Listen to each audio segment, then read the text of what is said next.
pada siang hari ini. Dalam nama Bapa dan Putra dan Roh Kudus. Amin. Dalam lindungan Allah.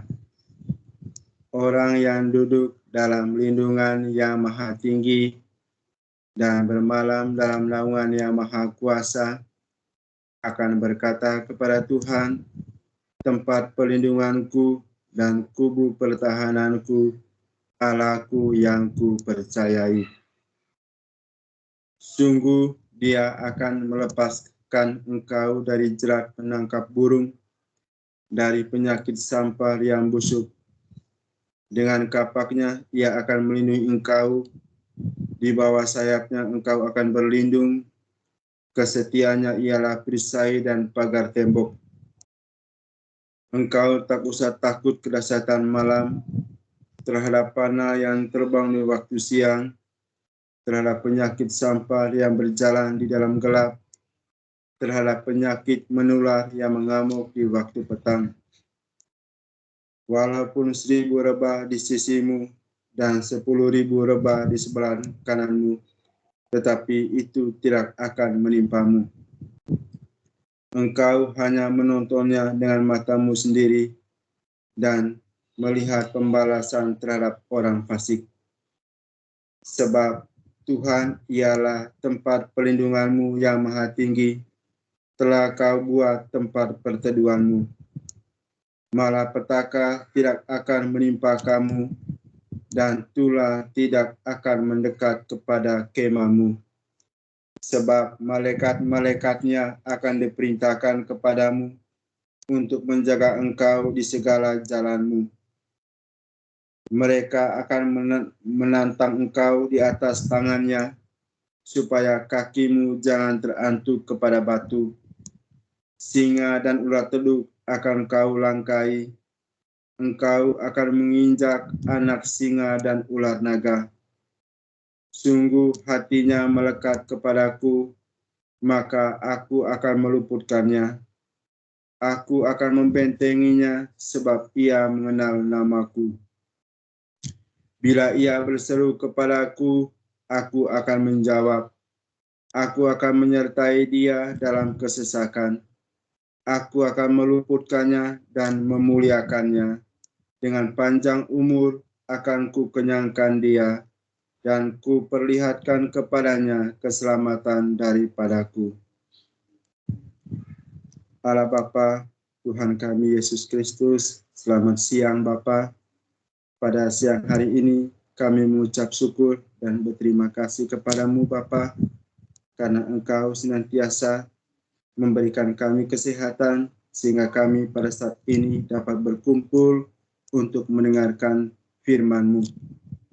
Bapa, urapilah Ibu Sela pada hari ini, supaya dengan urapan kuasa Roh-Mu, Bapa, kami sungguh dapat merasakan kehadiran-Mu melalui firman-Mu, Bapa, pada hari ini. Bapa, terima kasih atas rahmat dan kasih-Mu, atas urapan-Mu kepada Ibu Sela, atas kehadiran-Mu melalui firman-Mu pada hari ini. Amin. Dalam nama Bapa dan Putra dan Roh Kudus. Amin.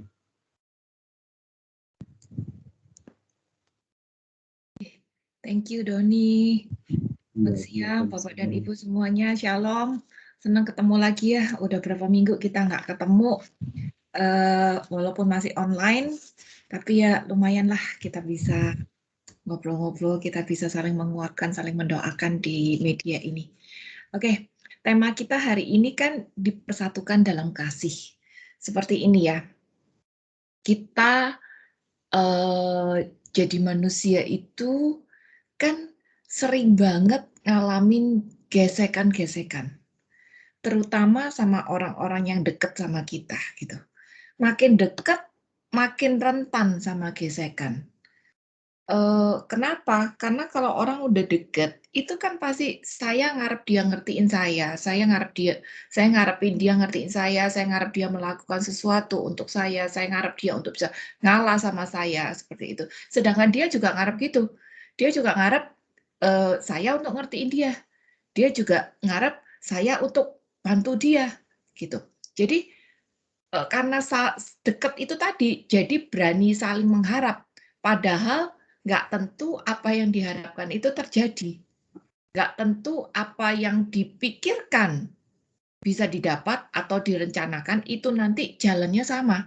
Dan itu menjadi rentan sama gesekan-gesekan gitu. Tapi kalau sama orang yang lain yang kita jarang ketemu, kita nggak akan gesekan.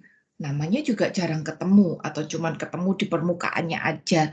Kayak misalnya sama apa tukang warung di depan kayak gitu-gituan. Kita jarang ketemu kalau nggak pernah ngobrol sama dia nggak bakalan namanya ada gesekan gitu ya. Udah datang beli, hai sebentar, ya udah gitu. Tapi nggak akan mengharapkan apa-apa. Tapi sama orang-orang yang dekat justru, yang dekat sama kita, itu kita rentan mengalami gesekan-gesekan gitu. Jadi kalau kita ada gesekan, itu pasti sama yang namanya teman komunitas, keluarga, teman kerja, teman satu kos, teman main, ya teman arisan itu rentan itu karena deket, karena sering ketemu. Jadi rentan sama yang namanya gesekan, konflik. Karena kita udah masuk makin dalam sama pribadi-pribadi yang ada di situ-situ itu tadi. Nah, karena kita rentan terhadap gesekan-gesekan itu, otomatis Tuhan mau kita belajar untuk bisa mengantisipasi sehingga tidak ada gesekan itu tadi. Padahal kan kita tahu bukan satu kebetulan Tuhan taruh kita di komunitas ini, Tuhan taruh di keluarga ini, Tuhan taruh di kos ini, Tuhan taruh di tempat kerja ini, kan bukan satu kebetulan gitu. Taruh situ. Dan di tempat-tempat itu Tuhan mau kita jadi terang dan garam kan. Padahal semakin kita kenal sama mereka, yang harusnya kita menjadi terang dan garam, malah kita rentan sama yang namanya gesekan-gesekan, konflik-konflik kayak gitu.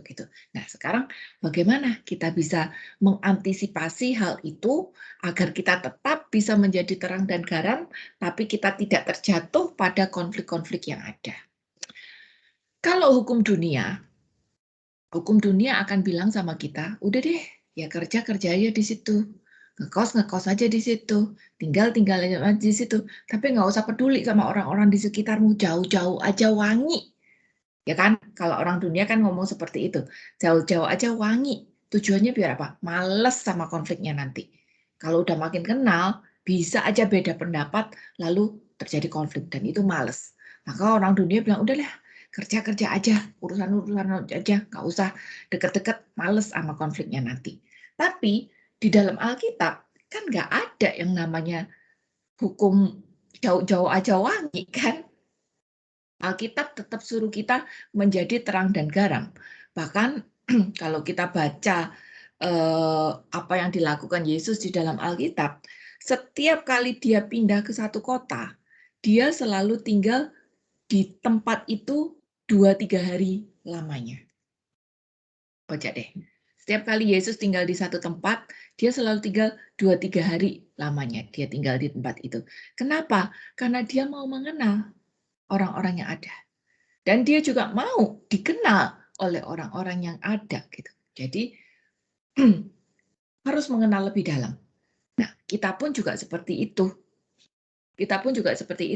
Diharapkan agar dimanapun Tuhan taruh kita, kita berusaha untuk saling mengenal lebih dalam.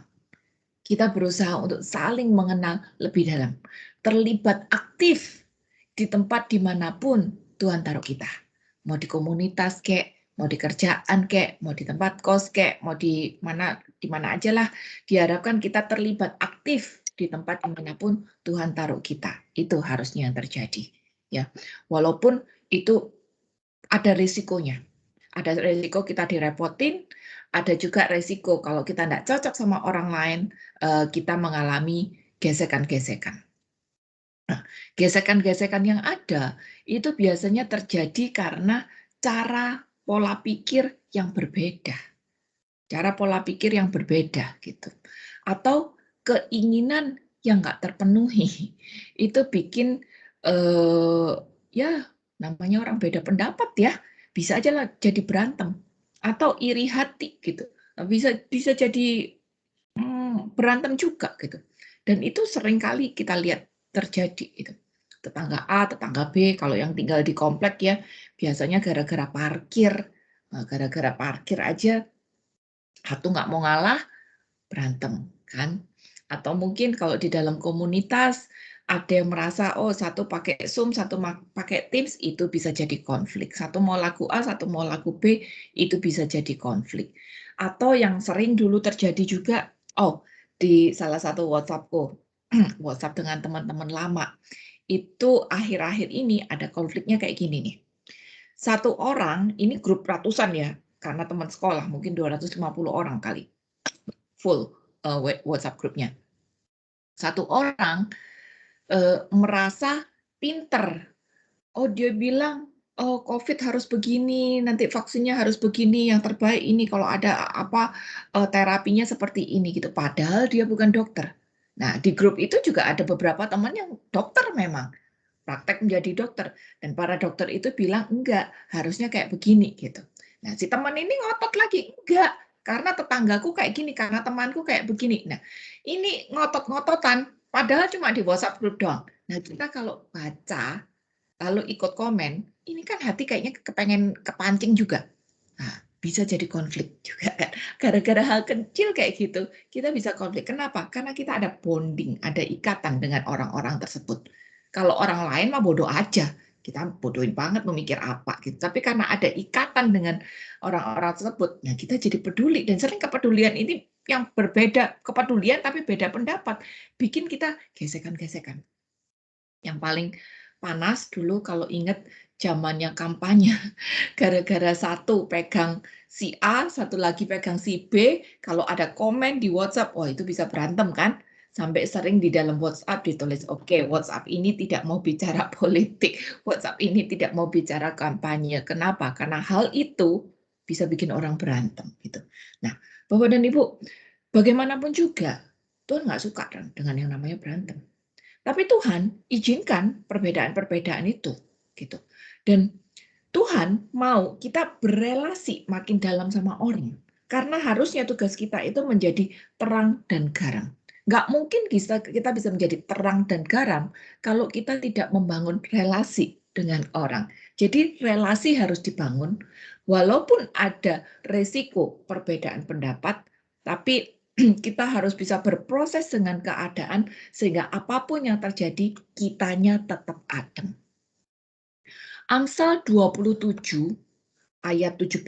Aku yakin teman-teman ada Alkitab semuanya ya. Aku nggak bikin PPT. Amsal 27 ayat 17. Besi menajamkan besi. Orang menajamkan sesamanya. Kita tahu besi, pisau lah ya, pisau diasahnya dengan besi kan, biar dia bisa menjadi lebih tajam. Tapi kita manusia juga ditajamkan oleh sesama kita, manusia sesama manusia. Yang dimaksud dengan dipertajam di sini bukan yang makin judes, makin jutek, makin julid, jelas enggak. Tapi yang dimaksud manusia menajamkan sesamanya adalah bagaimana lewat keadaan-keadaan yang mungkin tidak sesuai dengan pikiranku, tidak sesuai dengan caraku, tidak sesuai dengan levelku. Akunya bisa berproses menghadapi keadaan ini sehingga aku bisa makin sabar, makin rendah hati, makin peduli, makin empati, makin ngertiin dia, makin menerima dia, makin rendah hati, makin mengampuni. Jadi ya aku yang diproses itu, bukan dia. Keadaan itu memproses aku, memproses kitanya, bukan orang lain. Walaupun sebagai manusia kita ngarep loh dia yang berubah. Kita ngarep loh dia yang minta maaf. Tapi tetap itu proses kita. Sedangkan urusan dia, itu ada antara dia sama Tuhan sendiri. Gak ada hubungannya sama kita. Tapi keadaan ini harus membuat kita menjadi lebih baik. Menjadi karakter yang makin seperti Kristus, menjadi karakter yang makin punya buah roh. Ini seperti itu. Jadi bagaimana ya biar kita bisa berubah dan kita bisa tetap adem dalam menghadapi keadaan yang sering kali bikin kita dongkol, bikin kita kecewa, bikin kita luka itu. Bagaimana kita bisa menghadapi keadaannya? Nah, kita pakai ayat dasar dari Kolose 3 ayat 9 sampai 16. Yang jadi ayat dasar kita hari ini. Kolose 3 ayat 9 sampai 16. Aku cari ganjel. Soalnya Alkitabku ini udah sobek, miring, tambah sobek.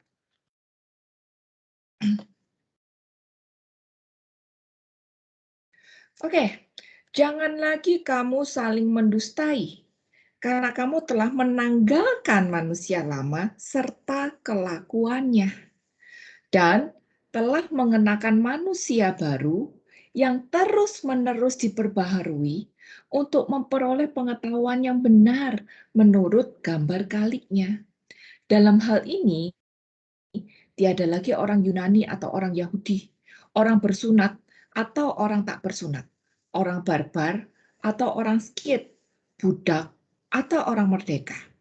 Tapi Kristus adalah semua dan di dalam segala sesuatu. Karena itu, sebagai orang-orang pilihan Allah yang dikuduskan dan dikasihinya, kenakanlah belas kasihan, kemurahan, kerendahan hati, kelemah lembutan, kesabaran.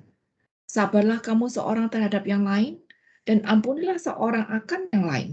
Apabila yang seorang menaruh dendam terhadap yang lain, sama seperti Tuhan telah mengampuni kamu, kamu perbuat jugalah demikian. Dan di atas semuanya itu, kenakanlah kasih sebagai pengikat yang mempersatukan dan menyempurnakan. Hendaklah damai sejahtera Kristus memerintah dalam hatimu. Karena itu, untuk itulah kamu telah dipanggil menjadi satu tubuh dan bersyukurlah. Hendaklah perkataan Kristus diam dalam segala kekayaannya di antara kamu, sehingga kamu dengan segala hikmat mengajarkan dan menegur seorang akan yang lain, dan sambil menyanyikan mazmur dan puji-pujian dan nyanyian rohani, kamu mengucap syukur kepada Allah di dalam hatimu. Dan segala sesuatu yang kamu lakukan dengan perkataan atau perbuatan, lakukanlah semuanya itu dalam nama Tuhan Yesus, sambil mengucap syukur oleh Dia kepada Allah Bapa kita. Bapak dan Ibu, ini yang jadi patokan kita, agar kita bisa dipersatukan dalam kasih. Walaupun sikon tidak enak, walaupun saya berbeda cara dengan dia, walaupun saya sebetulnya marah sama dia, saya sebetulnya iri sama dia, saya sebetulnya diperlakukan tidak adil oleh dia, tapi aku tetap bisa bersikap baik dan berproses di dalam hal ini sehingga akunya yang berubah. Ini ayatnya. Kita lihat satu-satu ya. Ayat 9-10. Ini kan kita bilang, kamu telah menanggalkan manusia lama serta perlakuannya dan mengenakan manusia baru yang terus-menerus diperbaharui untuk memperoleh pengetahuan yang benar menurut gambar kaliknya. Gini, firman kan sudah mengingatkan kita untuk memakai manusia baru. Pasti semua udah familiar ya dengan istilah yang namanya lahir baru, manusia baru gitu. Jadi manusia lama itu adalah karakter-karakter lama yang harus kita tinggalkan sebelum kita bekerja sama dengan Roh Kudus. Tapi hari ini setelah kita belajar untuk bekerja sama dengan Roh Kudus, mendengarkan pimpinan Roh Kudus di dalam diri kita, saat itu kita lahir baru. Kita menjadi manusia baru. Tapi namanya manusia baru, namanya lahir baru, itu kan masih bayi. Maka harus bertumbuh. Sama seperti badan jasmani yang harus bertumbuh, badan rohani pun juga harus bertumbuh. Makanya kan ditulis, mengenakan manusia baru yang terus-menerus diperbaharui. Berarti harus bertumbuh, harus berproses, harus makin dewasa secara roh, makin dewasa secara iman. Untuk apa? Untuk memperoleh pengetahuan yang benar tentang Dia. Bapak dan Ibu, dulu waktu kita masih anak-anak ya, masih bayi rohani istilahnya, mungkin kita merasa, oh pokoknya udah gembisa, udah cukup. Kenal siapa itu Tuhan, tahu Dia yang disalib, Dia yang nebus kita, udah cukup gitu. Tapi hari ini kita yang sudah belajar untuk bertumbuh mengikuti pimpinan dan dari Roh Kudus, kita tidak lagi mengenal Tuhan sebagai Dia yang menebus kita lewat salib. Tapi setiap dari kita pasti sudah punya yang namanya pengalaman-pengalaman pribadi. Dan kita memanggil Tuhan bukan hanya Dia yang menebus kita, tapi kita bisa merasakan kehadirannya, pertolongannya, hiburannya, apa segala macam di dalam hidup kita. Nah, itu loh proses pertumbuhan secara rohani. Dan itu akan tampak dari karakter kita. Cara kita menghadapi keadaan yang merugikan atau enggak enak buat kita terutama. Juga cara kita menghadapi godaan. Bagaimana kemampuan kita untuk menolak godaan-godaan dan makin peka terhadap pimpinan daripada Roh Kudus. Itu adalah hasil dari pertumbuhan manusia baru yang terus-menerus diperbarui. Jadi nggak berhenti sampai di situ aja. Kita harus terus hidup makin baru, makin baru, makin baru.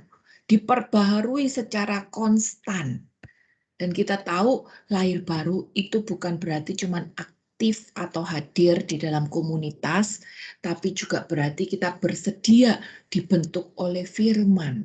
Di luar komunitas ini, saat kita berhadapan dengan realita, kita berani untuk menjadi seorang pelaku firman.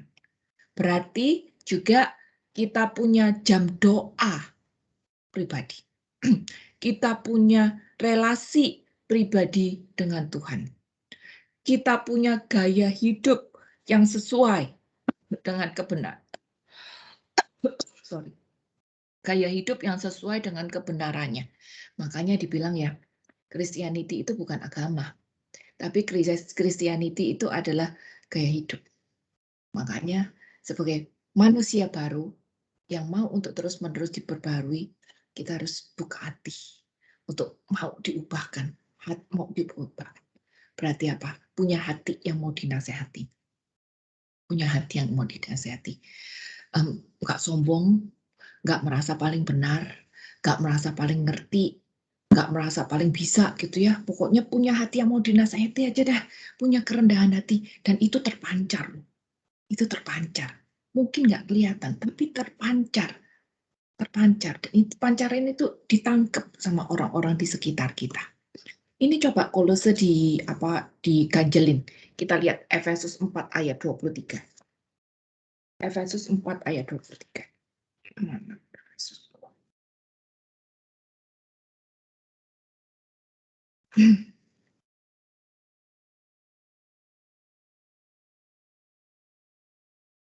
Supaya kamu dibaharui dalam roh dan pikiranmu. Sama ya, ini ayat paralelnya. Tadi Kolose 3 ayat 10 bilang manusia baru yang terus-menerus diperbarui. Ayat paralelnya Efesus 4 ayat 23 bahwa kita harus terus diperbarui. Tapi yang diperbarui itu bukan gaya rambut atau aktivitas kita. Yang diperbarui adalah roh pikiran kita. Itu yang harus di-upgrade terus-menerus agar makin hari makin memperoleh pengetahuan yang benar. Agar makin hari makin menurut gambar kaliknya. Makanya kalau ingat berkali-kali kita baca ayatnya Matius 5 ayat 48 kan Tuhan bilang, jadilah engkau sempurna seperti Allah Bapa yang di surga sempurna. Nah, itu kan proses semuanya, nggak instan. Jadi sepanjang hidup kita harus berproses untuk makin mengenal kebenaran Dia, makin mengenal gambar Dia, dan makin sempurna seperti Dia. Ini makanya harus terus-menerus diperbarui. Roma 12 ayat 2, ini juga ayat paralelnya. Ini udah sering sekali kita baca, Roma 12 ayat 2. Janganlah kamu menjadi serupa dengan dunia ini, tapi berubahlah oleh pembaharuan budimu, sehingga kamu dapat membedakan manakah kehendak Allah, apa yang baik, yang berkenan pada Allah, dan yang sempurna. Kita disuruh berubah, dan yang berubah itu adalah pembaruan budi, mindset, bukan tindakan lahiriah kita, bukan penampilan kita, bukan gaya kita, tapi mindset kita. Dan mindset ini baru diubah kalau roh kita yang bertumbuh. Sehingga makin hari kita bisa membedakan apa kehendak Allah, apa yang baik, apa yang benar, apa yang sempurna, atau mana yang kedaginganku sendiri, kayak gitu ya. Bapak dan Ibu sekali lagi ya, ada yang namanya roh, ada yang namanya jiwa. Roh, jiwa. Di dalam jiwa ingat ada apa? Ada pikiran, perasaan, kehendak. Di dalam jiwa ini ada yang namanya peperangan rohani. Segala macam kedagingan itu adanya di sini. Segala macam godaan-godaan itu jatuhnya juga di sini. Maka kalau kita berubah, manusia baru yang terus-menerus diperbaharui, ya, yang berubah ini pertama harus rohnya. Roh ini harus mempengaruhi jiwa kita. Jangan terbalik. Jangan jiwa yang mempengaruhi roh. Karena jiwa ini penuh dengan kedagingan. Jiwa ini penuh dengan godaan-godaan. Maka roh ini harus lebih kuat untuk mempengaruhi jiwa kita. Sehingga kedagingan-kedagingan, godaan-godaan yang di sini makin lama makin mati. Peperangan rohani itu terjadinya di dalam sini. Maka maka roh harus kuat. Roh harus kuat sehingga bisa mempengaruhi jiwa ini tadi. Menyatukan roh dan jiwa ini butuh proses seumur hidup. Makanya menjadi manusia baru itu harus terus-menerus diperbarui. Proses seumur hidup. Karena ini menyatukan roh dan jiwa jaraknya cuma 2 jengkal, tapi nggak gampang banget untuk menyatukan itu. Nggak gampang banget. Terus berproses. Jadi lewat kegiatan-kegiatan seperti ini, ibadah-ibadah kita, terus kita belajar untuk membuka hati, sehingga roh kita makin kuat, sehingga roh ini bisa mempengaruhi jiwa kita. Kalau jiwa kita sudah diperbarui, lalu kita berhadapan dengan keadaan yang bikin kita tidak enak, misalnya ya teman curi hak kita, teman ngata-ngatain kita, atau kita lihat barang orang dan kita merasa iri gitu ya, kita akan makin bisa untuk mengantisipasi. Karena apa? Aku sudah mau dibentuk oleh keadaan. Aku sudah mau diperbarui. Aku sudah punya kerendahan hati, kelembutan hati untuk mau diubah oleh firman dan keadaan. Ya. Contoh paling baik ya, Musa. Musa itu kan dikatakan orang yang paling lembut hati sepanjang sejarah manusia. Tapi Musa pun juga pernah marah. Kita tahu peristiwa di Meriba, Musa pun juga pernah marah. Tapi dia tetap dipilih Tuhan dan dia dianggap sebagai orang yang paling lembut hati. Kenapa? Karena dia mau dibentuk oleh keadaan. Dia mau dinasehatin. Jadi begitu dia salah, dia dinasehatin, ya udah, dia berubah, dia belajar untuk menjadi lebih baik lagi. Dia nggak ngeyel gitu loh, dia nggak ngotot, dia tidak membenarkan diri. Nah itu tuh yang sering menjadi kelemahan kita kan ya, kalau udah ditegur, dinasehati, kita suka ngeyel, kita suka ngotot. Kenapa gini, kenapa yang itu boleh? Emangnya kenapa kok aku diperlakukan seperti ini? Nah itu, belajar. Belajar untuk punya kelembutan hati, untuk terus mau diubah oleh keadaan. Contoh lain lagi, kalau ingat Paulus yang nulis Kolose ini. Bapak dan Ibu, pada waktu Paulus nulis surat ini, dia dalam keadaan di penjara loh. Nggak enak kan? Siapa yang mau dipenjara? Dan dia itu adalah tahanan elit. Berarti apa dia diawasin terus 24 jam sama prajurit yang jaga dia diborgol terus karena dia adalah tahanan elit. Siapa yang suka ditahan? Itu seperti itu. Tapi Paulus tetap berusaha untuk menjaga relasi dengan orang-orang yang ada di sekitarnya. termasuk dengan prajurit-prajurit yang disuruh untuk ngejagain dia. Dia tetap berusaha untuk menjaga relasi itu tadi. Maka akibatnya apa?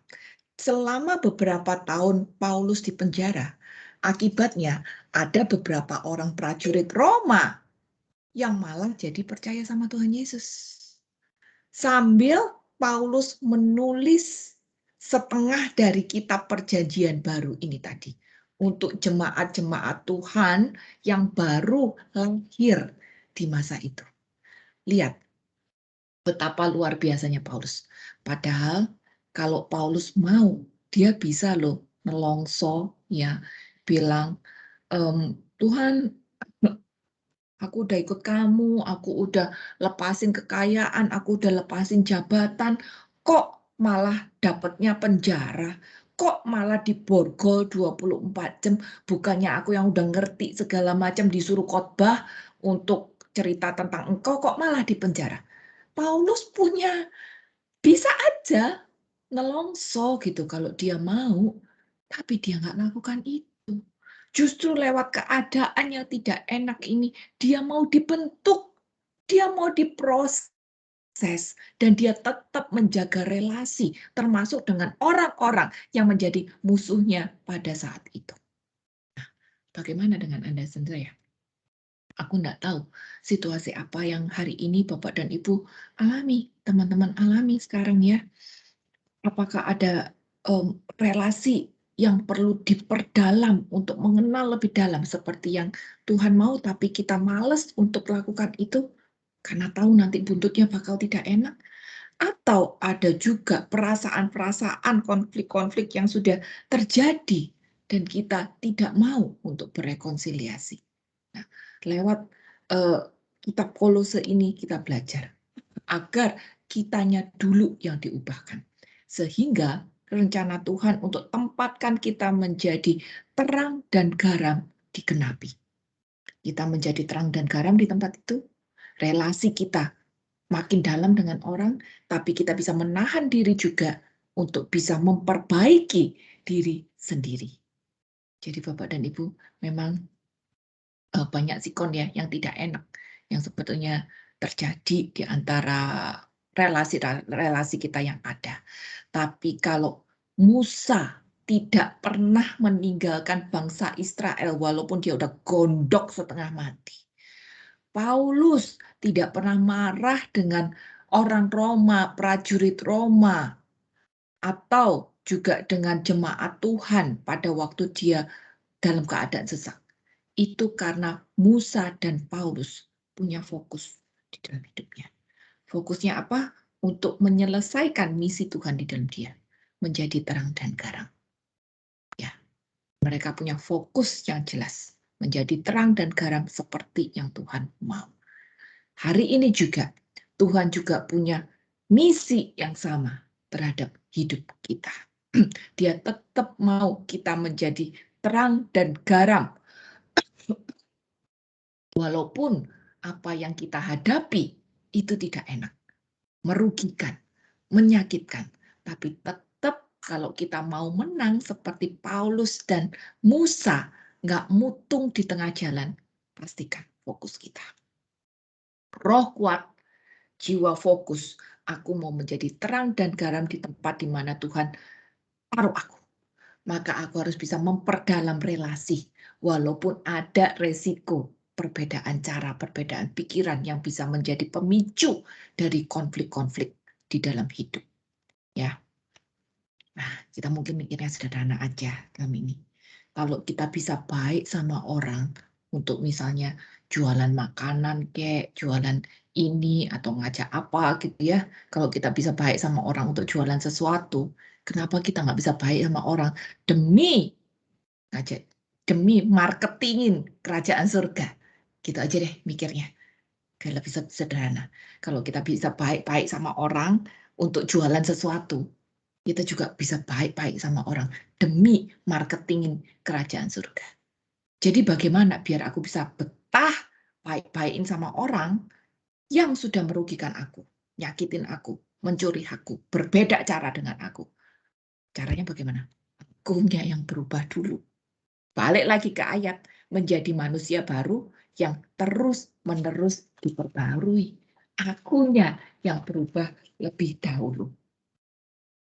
Berikutnya, Kolose 3 ayat 11. Dalam hal ini, tiada lagi orang Yunani atau Yahudi, orang bersunat atau tak bersunat, orang barbar atau orang skit, budak atau orang merdeka, tapi Kristus adalah semua dan di dalam segala sesuatu. Mindset manusia baru tidak lagi melihat perbedaan. Di sini ada perbedaan bangsa ya. Yunani, Yahudi, itu bicara perbedaan bangsa. Orang bersunat, orang tidak bersunat, itu bicara tentang perbedaan agama. Status sosial, orang budak atau orang merdeka. Tapi di dalam Kristus tidak ada perbedaan itu. Tuhan menciptakan semuanya ini. Mau bangsa apapun Tuhan ciptakan, mau warna kulit apapun Tuhan yang ciptakan, mau agama apapun Tuhan ciptakan, mau mindset seperti apapun, cara apapun, itu semua Tuhan yang menciptakan. Jadi kita harus menghargai penciptanya. Saat kita bilang, kamu beda sama aku, harusnya kamu caranya nggak boleh gitu, ini caraku yang paling baik, dan kamu harus nurut sama aku gitu. Saat kita merendahkan orang lain, saat kita mencap perbedaan pada orang lain, nah itu sebetulnya kita sedang merendahkan penciptanya yang adalah Tuhan sendiri. Jadi di dalam Tuhan tidak ada perbedaan agama, status, suku, paroki. Tidak ada juga perbedaan, kamu dari PD, kamu dari PA, kamu dari CAP, kamu dari Legio, kamu Kristen. Enggak ada lagi yang namanya perbedaan seperti itu. Di mata Tuhan semuanya sama. Kenapa? Karena Kristus adalah unsur pengikat yang menyatukan segala jenis perbedaan itu tadi. Ya.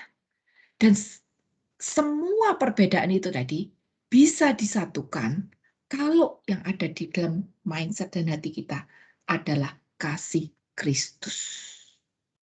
Maka kan ayat bilang, Kristus adalah dalam semua ada, Kristus adalah semua di dalam segala sesuatu. Kristus menjadi pengikat yang menyatukan. Kasih itu yang menyatukan segala macam perbedaan. Dan Tuhan memang izinkan perbedaan-perbedaan itu tadi agar kita bisa saling melengkapi. Kalau semua orang sama, gak ada yang bisa, ya semua orang sama, aku udah gak butuh kamu udah gak butuh aku juga bisa apa yang kamu lakukan kan. Tapi Tuhan izinkan perbedaan, justru biar kita saling melengkapi. Dan kalau kita merasa aku berbeda dengan dia, ingat, Kristus yang menyatukan, kasih yang menyatukan. Jadi sekali lagi, sebagai manusia baru, kita harus punya satu tujuan. Menjalankan misi Kristus, menjadi terang dan garam di tempat di mana dia taruh saya. Walaupun ada perbedaan, saya yang berubah duluan, agar saya tetap bisa menjalankan misi ini. Mengalahkan diri sendiri. Belajar hidup sesuai dengan kebenaran, keteladanan. Gitu. Memberikan teladan, agar tetap bisa menjadi terang dan garam. Syukurnya ya, syukurnya kita di sini kan kita aliran moderat, bukan yang fanatik. Jadi kalau ngelihat apa-apa yang berbeda dengan kita nggak gampang tersinggung, kita nggak gampang marah. Gitu. Tapi terus belajar dalam hal ini di dalam kehidupan sehari-hari. Aku cuma ingat dulu kami itu pernah pelayanan di Pondok Osanam, itu di Tanjung Priok ya. Kita pelayanan anak-anak kolong jembatan untuk ngasih bimbel gitu sama mereka. Benar-benar di bawah kolong jembatan, campur sama bebek sama kambing ya. Tapi di situ itu ada 2-3 orang suster yang merintis pelayanan ini. Dan rumah suster itu berhadapan dengan pesantren. Di Priok itu bisa dibilang daerahnya yang cukup fanatik, ekstremis. Tapi justru rumah suster itu berhadapan dengan pesantren. Kita enggak mengajarkan agama. Kita cuma bimbel biasa, pelajaran sekolah biasa gitu. Tapi pertama-pertama masyarakat sekitar takut dengan adanya suster ini tadi. Mereka takut dikristenkan. Jadi kalau misalnya kelas jam 3, nanti pesantren ikut jam 3. Nanti misalnya kelasnya biar geser deh, digeser jam 4. Nanti pesantrennya ikut geser gitu, jam 4 seperti itu. Itu di awal-awal itu seperti itu. Tapi dengan kasih, dengan ketelatenan, dengan senyum, akhirnya masyarakat itu bisa menerima keberadaan dari pondok Rosanam ini. Dari yang murid cuman beberapa, sampai akhirnya itu murid itu bisa hampir 350-an kira-kira. Terakhir waktu kami masih melayani di situ tuh 350-an. Dari beberapa volunteer sampai akhirnya punya beberapa guru tetap. Orang kirim anak-anaknya untuk bimbel. Dan di situ kita nggak ngajarin agama, tapi kita ngajarin tata krama, kebersihan, kayak gitu-gitu. Terima kasih, cuci tangan, nyapa, senyum, bilang sorry. Itu yang kita ajarkan. Ngajarin karakter ke anak-anak kecil seperti itu. Ngajarin nabung juga, kayak gitu-gitu. Itu yang kita ajarkan. Nah, kenapa akhirnya pelayanan ini diterima? Itu terjadi karena suster-suster dan semua orang yang melayani cuman pegang satu hal, kasih. Nggak ngelihat perbedaannya. Tapi kasih itu menyatukan. Kasih itu membuat aku bisa ngalah. Kasih itu membuat aku bisa terima keadaan. Kasih itu bisa membuat aku nerima dia apa adanya. Seperti itu. Makanya dari yang tadi ditolak bisa ada dan bisa terus berkembang. Disatukan akhirnya oleh kasih. Nah, demikian juga di dalam kehidupan sosial kita. Saat kita harus menjadi terang dan garam. Faktor kasih ini harus menjadi kunci yang menyatukan, menjadi pegangan, sehingga kita tetap bisa menjalankan misi Tuhan, menjadi terang dan garam itu tadi. Ayat 12. Karena itu sebagai orang pilihan Allah, garis bawah ya, kitanya orang pilihan Allah. Bukan cuma pilihan doang, tapi pilihan yang sudah dikuduskan dan sudah dikasihi loh, luar biasa banget. Jadi kita itu sudah dikasih modal, dikuduskan dan dikasihi.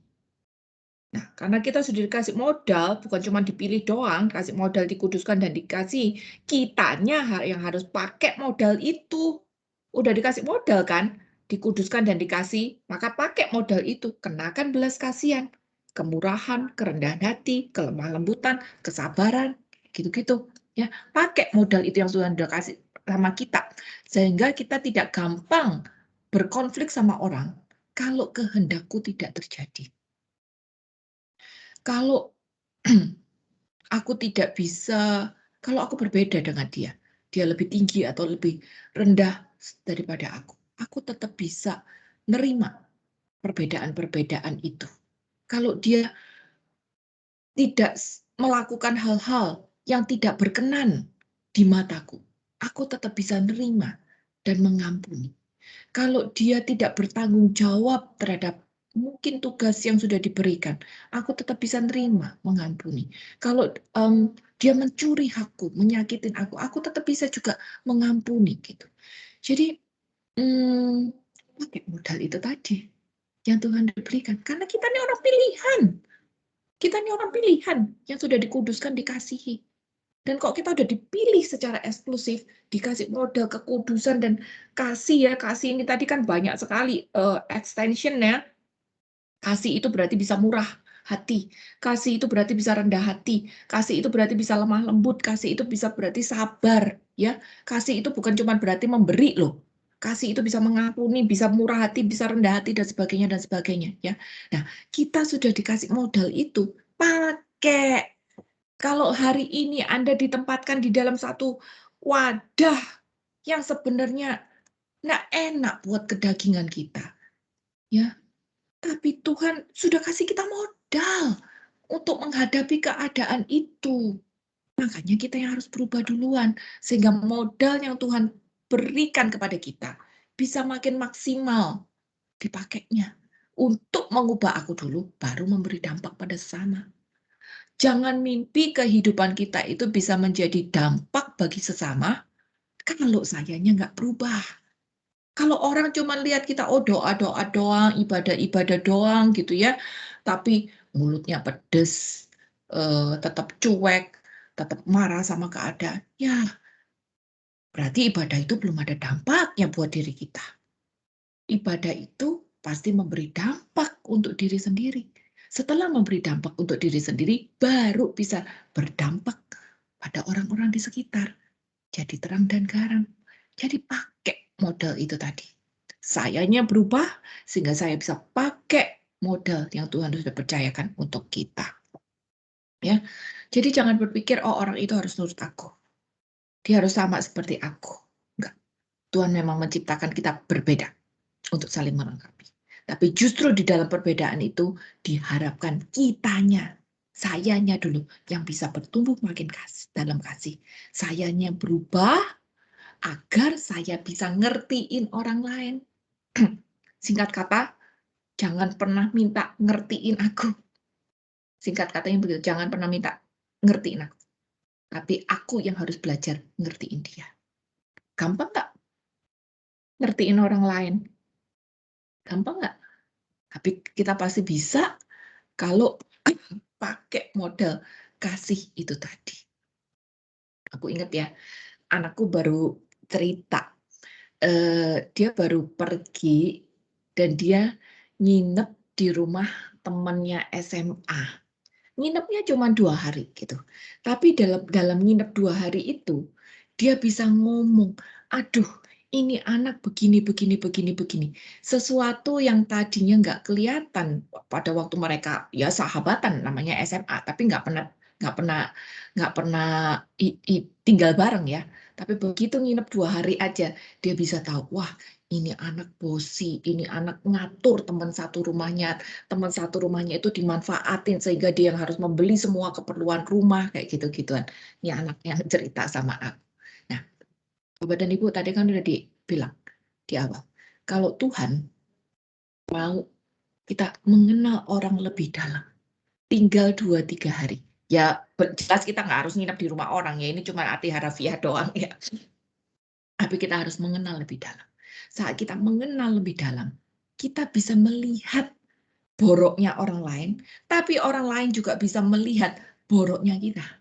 Nah, disinilah kita harus belajar berubah. Berubah duluan. Hal kecil, apalagi kalau satu rumah, yang satu orangnya bersih, yang satu orangnya jorok, bisa bikin berantem. Yang satu kalau kayak aku gitu di rumah ya, aku tutup pintu pakai handle, tapi yang lainnya banting gitu. Itu juga bisa jadi bikin berantem kan. Jadi ya kitanya dulu yang harus berubah. Bagaimana kita harus ngalah sehingga hal sekecil bukaan pintu atau meja yang kotor nggak menjadi pemicu sebuah pertikaian. Ya. Mungkin kalau di komunitas kecil lainnya ya kayak mau pakai OBS atau mau pakai PPT kayak gitu-gitu, aku lihat banyak sekali sekarang kayak gitu-gituan tuh juga bisa jadi pemicu untuk berantem. Jadi bagian kita, sekali lagi prinsip Jawa paling gampang, yang waras ngalah, yang waras ngalah. Saya belajar untuk lihat positifmu aja, sedangkan saya harus belajar untuk mengurangi, mengubah sisi-sisi negatifku. Ini ayat 12.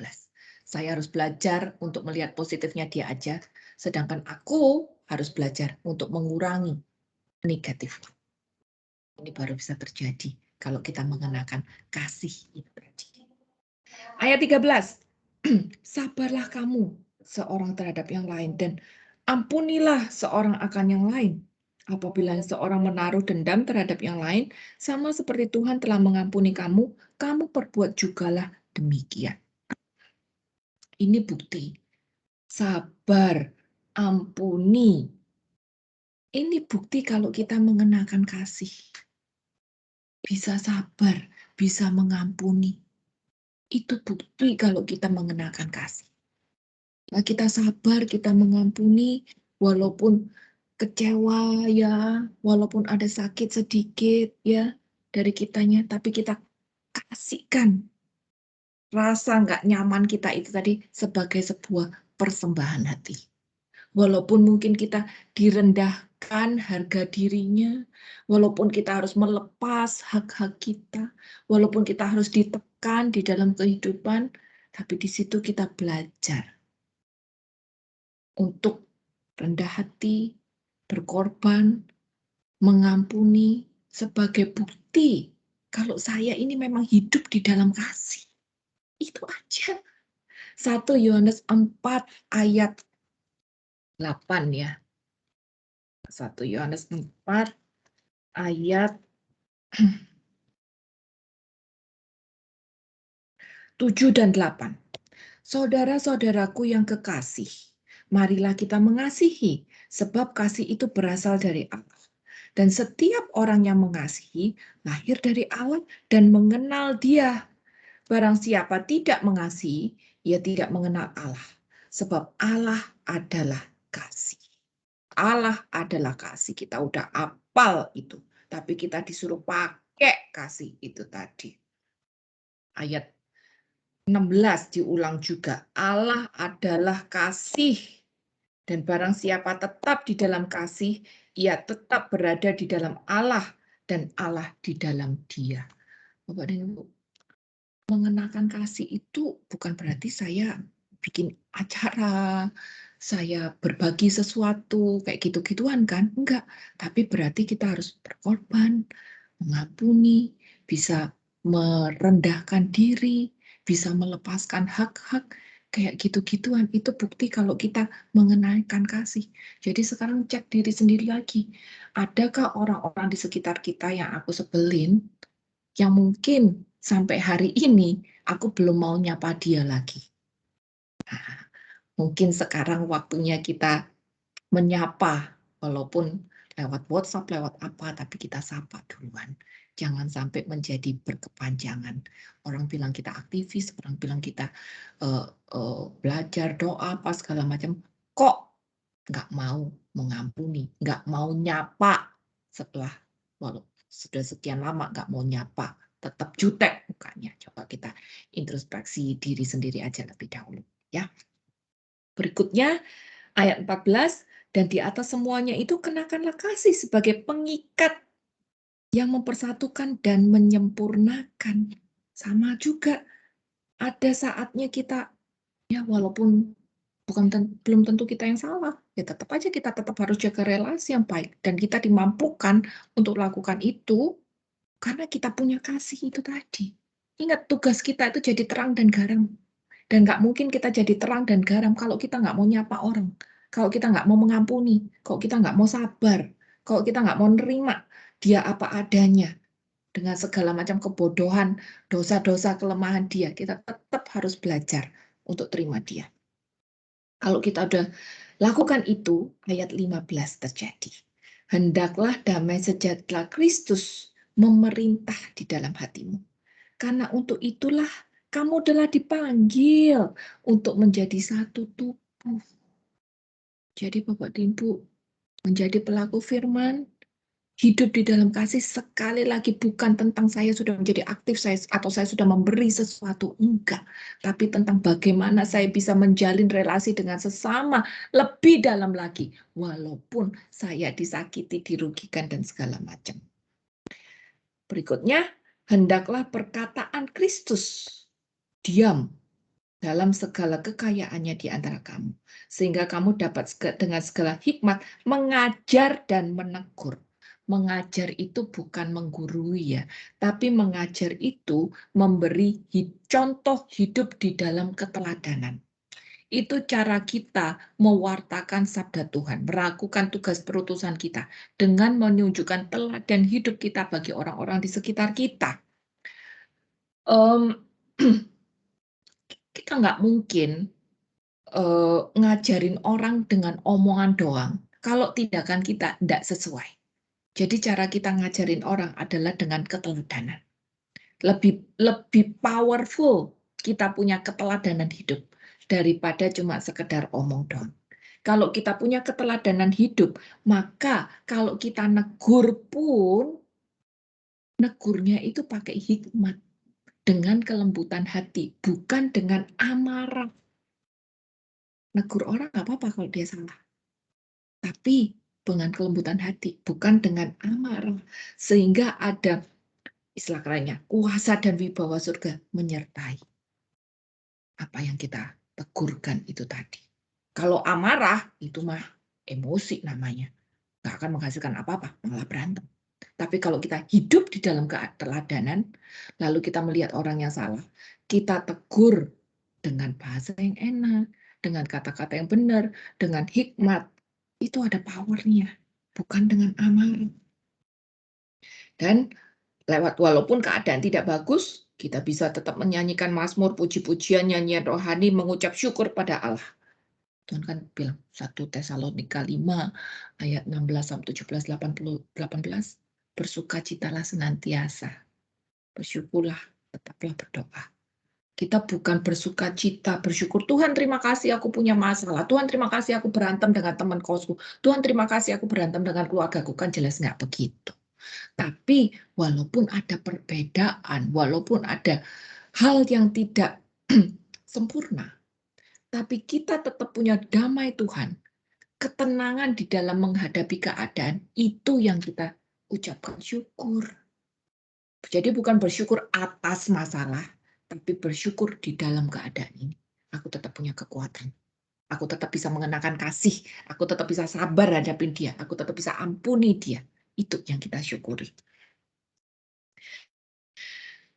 Oh, udah habis. Dan dengan segala sesuatu yang kamu lakukan, dengan perkataan atau perbuatan, lakukanlah semuanya itu dalam nama Tuhan Yesus, sambil mengucap syukur oleh Dia. Garis bawah, mengucap syukur oleh Dia berarti apa? Ada Roh Kudus di dalam kita yang menuntun kita. Ada Roh Kudus di dalam kita yang memberi kita kekuatan. Gitu. Jadi Bapak dan Ibu, satu ayat terakhir. Yesaya 8 ayat 16. Aku suka ayat ini. Yesaya 8 ayat 16. Sesungguhnya aku dan anak-anak Sesungguhnya aku dan anak-anak yang telah diberikan Tuhan kepadaku adalah tanda dan alamat di antara orang-orang Israel dari Tuhan semesta alam yang diam di Gunung Sion. Hidup kita harus menjadi tanda dan alamat atas Tuhan. Hidup kita harus jadi tanda dan alamat untuk kemuliaan Tuhan. Kita sudah tahu, bukan aku yang pilih dia, tapi dia yang pilih kita lebih dahulu. Saat dia pilih kita lebih dulu, dia angkat kita dari tempat sampah. Dia angkat kita, dia bebaskan kita. Dia pilih kita. Dia bukan cuma sekedar comot pilih kita, tapi dia juga kasih kita bermacam-macam. Ada kasih, ada kemuliaannya dia, ada Roh Kudusnya dia kasih untuk kita. Dengan tujuan apa? Agar kita yang sudah diangkat, dipilihnya, bisa menjadi tanda dan alamat.